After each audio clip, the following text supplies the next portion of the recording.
നമസ്കാരം. രാവിലെ ഗ്യാസ് ഷോർട്ടേജിനെ കുറിച്ച് ഒരു വാർത്ത ചെയ്തിരുന്നു.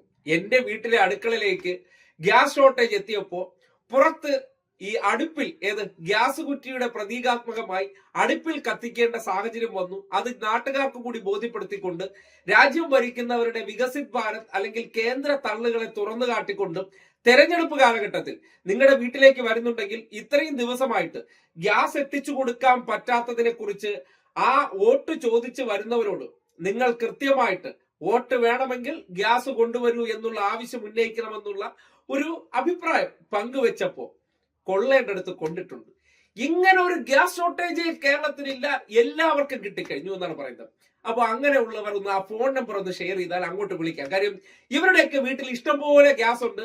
ഈ നാട്ടിൽ ഇപ്പൊ എന്റെ സുഹൃത്തുക്കൾ തന്നെ പലരും വിളിച്ചിട്ട് ഗ്യാസ് ഉണ്ടോ വീട്ടിലുണ്ടോ എന്ന് ചോദിക്കുന്ന സാഹചര്യം, അവരെ വീട്ടിൽ തീർന്ന സാഹചര്യം ഉണ്ടായിട്ട് വിളിച്ചു, ബുക്ക് ചെയ്യാൻ പറ്റുന്നില്ല അല്ലെങ്കിൽ ബുക്ക് ചെയ്തിട്ട് കിട്ടുന്നില്ല എന്നുള്ള അവസ്ഥ. ഇതോടൊപ്പം തന്നെ ഞാൻ കഴക്കൂട്ടത്താണ് താമസിക്കുന്നത്. കഴക്കൂട്ടം പ്രദേശത്തെ പല ഹോട്ടലുകളും നിലവിൽ ഗ്യാസ് ക്ഷാമത്തെ തുടർന്ന് അടച്ചിട്ടിട്ടുള്ള സാഹചര്യമുണ്ട്. അതുപോലെ തന്നെ ബുക്കിംഗ് കിട്ടിയാൽ പോലും അതിന് ഗ്യാസ് വന്നെത്താനായിട്ട് ഒരാഴ്ച കഴിഞ്ഞിട്ടും ഗ്യാസ് എത്താത്ത അവസ്ഥ പലയിടത്തുമുണ്ട്. ആ യാഥാർത്ഥ്യം എന്റെ വീട്ടിൽ തീർന്നു, 25 ദിവസം കഴിഞ്ഞാലേ ബുക്കിംഗ് ചെയ്യാൻ പറ്റൂ എന്നുള്ള അവസ്ഥ വന്നപ്പോ സ്വാഭാവികമായിട്ടും നാട്ടുകാരെ കൂടി ബോധ്യപ്പെടുത്താൻ വേണ്ടി ഒരു വീഡിയോ ചെയ്തു. അപ്പോ ഗ്യാസിന് ഒരു പ്രശ്നമില്ല. അങ്ങനെയുള്ളവരുടെ അടുത്തേക്ക് ഒരു ദൃശ്യം കൂടി പങ്കുവെച്ചിട്ട് ബാക്കി കാര്യം പറയാം. ഇന്നിപ്പോ ജനറൽ ആശുപത്രി, നിങ്ങൾക്കറിയാലോ, ആശുപത്രിയിൽ പോകുന്ന മനുഷ്യർക്ക് ആഹാരം കഴിക്കണമല്ലോ, രോഗികൾക്കായിരുന്നാലും കൂട്ടിരിപ്പായിരുന്നാലും. കഴിഞ്ഞ ദിവസം ഒരു വീഡിയോ ചെയ്തിരുന്നു. ഗ്യാസിന് ഒരു പ്രശ്നവുമില്ലെന്ന് ആവർത്തിച്ച് സംഘികൾ പ്രചരിപ്പിക്കുമ്പോൾ നിങ്ങൾ കാണും, ഈ ഒരു ദൃശ്യം കാണണം. അതായത് അവിടെ ഇപ്പോ ക്യാൻറ്റീൻ അടച്ചിട്ടതുകൊണ്ടും പരിസരത്തെ ഹോട്ടലുകളെല്ലാം അടപ്പായതുകൊണ്ട് സാധാരണക്കാർക്ക് ആഹാരം മേടിക്കാൻ പറ്റുന്ന ഹോട്ടലുകളെല്ലാം ഗ്യാസ് ഷോർട്ടേജിനെ തുടർന്ന് അടച്ചിട്ട സാഹചര്യത്തിൽ ആഹാരം കഴിക്കണം, വേണമല്ലോ. അതിനവസാനം അവർക്ക് ആശ്രയിക്കാനായിട്ടുള്ളത് അവിടുത്തെ CITU തൊഴിലാളികളാണ്. ആ തൊഴിലാളികൾ എങ്ങനെയാണ് സഹായിക്കുന്നത് നിങ്ങളൊന്ന് കണ്ടേ.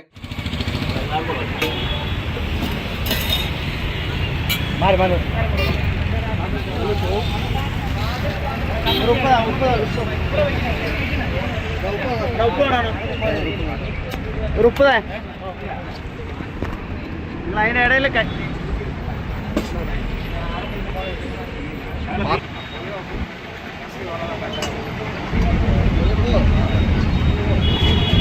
ആർഷഭാരത സംസ്കാരത്തിലാണ് കഞ്ഞി വെച്ച് കൊടുക്കുന്നത്. ഗ്യാസ് കുറ്റി കിട്ടാനില്ല. ഗ്യാസ് കുറ്റി ഉണ്ടായിരുന്നെങ്കിൽ അവർ ആ സൈഡിൽ എവിടെയെങ്കിലും ഒരു ഗ്യാസ് കുറ്റി വെച്ചിട്ട് ഒരു അടുപ്പ് അതിന്റെ മുകളിൽ ഫിറ്റ് ചെയ്ത് അവർ ഗ്യാസിൽ കഞ്ഞി ഉണ്ടാക്കിയേനെ. പക്ഷെ ആർഷഭാരത സംസ്കാരം തിരികെ വന്ന സാഹചര്യത്തിൽ അവർ ജനറൽ ഹോസ്പിറ്റലിന്റെ മുന്നിലെ ഈ സ്ഥലത്ത് വിറക് കണ്ടെത്തി കഞ്ഞി ഉണ്ടാക്കി കൊടുക്കണം. 5-6 കിലോയുടെ കഞ്ഞി അവരെല്ലാം കൂടി രാവിലെ കഷ്ടപ്പെടുന്ന പൈസയുടെ ഒരു വിഹിതമാണ്. അവിടെ ആർഷഭാരത സംസ്കാരത്തിന്റെ രീതിയിൽ കഞ്ഞി വെച്ച് കൊടുക്കുമ്പോൾ ഗ്യാസ് ഉണ്ടായിരുന്നെങ്കിൽ ഈ അവസ്ഥ ഉണ്ടാകുമായിരുന്നു. അതിനകത്തെ ക്യാൻറ്റീനിലേക്ക് നഗരസഭ ഗ്യാസ് കുറ്റി എത്തിച്ചു കൊടുത്തിരുന്നെങ്കിൽ ആ ബുദ്ധിമുട്ട് അവർക്ക് വരുമായിരുന്നു. അപ്പോ നഗരസഭയ്ക്കോ ഈ പറയുന്ന BJP-ക്കാർക്കോ ആശുപത്രിയിൽ കിടക്കുന്ന രോഗികൾ പട്ടിണി കിടന്നാലും കൂട്ടിരിപ്പുകാർ പട്ടിണി കിടന്നാലും നിങ്ങൾക്ക് പ്രശ്നമേ അല്ല. വീടുകളിൽ പട്ടിണിയുള്ളിടത്ത് നിങ്ങളുടെ പ്രശ്നമല്ല. അതൊന്നും മിണ്ടരുത്, വായടച്ചു വെച്ചിരുന്നോളണം, അങ്ങ് പള്ളിയിൽ പോയി പറഞ്ഞാൽ മതി. ഈ ഒരു കാര്യം എന്തായാലും എനിക്കൊരു ആത്മവിശ്വാസം വന്നത് അതിന്റെ കമന്റ് ബോക്സ് കയറി നോക്കുമ്പോൾ തെറി വിളിച്ചാലോ ഡയലോഗ് അടിച്ചാലോ വീട്ടിലിരിക്കുന്നവരെ പറഞ്ഞാലോ അതും ഫേക്ക് ഐഡികളിൽ നിന്നോ അല്ലെങ്കിൽ മറഞ്ഞിരുന്നൊക്കെ പറയുന്നവന്മാരോട് പറയാനുള്ളത്, നിന്റെ എന്ന് ഈ ഊള നമ്പറുകളോ അല്ലെങ്കിൽ ഈ ഊള ഡയലോഗുകൾ കേട്ടിട്ട് പേടിച്ചങ്ങ് ഒളിച്ചിരിക്കുമെന്ന് കരുതല്ലേ. അതിനൊന്നും ഈ രോമത്തിൽ സ്പർശിക്കാൻ പറ്റില്ല, മനസ്സിലായോ?